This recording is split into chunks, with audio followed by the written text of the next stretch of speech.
And as more security footage from January 6th at the Capitol building gets released, you might be wondering how you can see some of it. Nearly 40 hours of more than 40,000 hours of Capitol Police security video have been released by the Committee on House Administration's Subcommittee on Oversight since November 17th. And you can now watch it on the subcommittee's Rumble channel. Meanwhile, many January 6 prisoners await their trials, such as Jake Lang, now in jail for more than 1,000 days, some in solitary confinement and with no trial. The Supreme Court deliberated on Friday whether to hear his case. And that's also when we spoke via phone. Listen in. Jake, the public now has access to nearly 40 hours of footage from January 6th at the Capitol. Many people are hoping these tapes can shed more light on what took place and help Lady Justice survive through it. In your view, what's the significance of the content of the footage that's been released so far?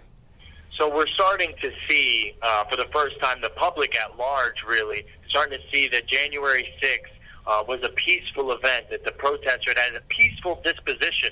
And it was only through the Capitol Police actions in certain areas of the Capitol that we were pushed to defend our lives. And, unfortunately, 4 unarmed patriots lost their lives that day to the Capitol Police brutality. So I think the public's really waking up that the mainstream news media narrative and the January 6th Select Committee narrative are complete fabrications and they're lies. And January 6th was not an insurrection. And there's been contention over House Speaker Mike Johnson's decision to blur faces in the tapes released. They've said it's to prevent further legal action against people in the videos, which has been criticized on both sides. In what ways do you think this decision could impede or assist in safeguarding justice?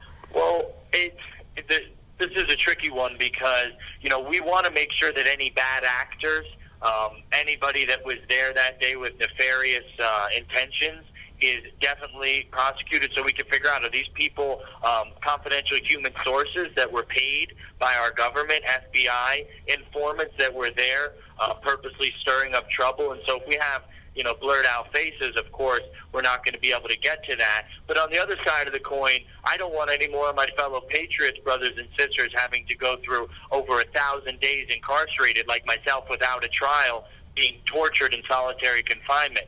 So it is a fine line, but if I were to say anything, I'd say release the tapes without the blur. Let's get down to the truth of it. The American people deserve to know.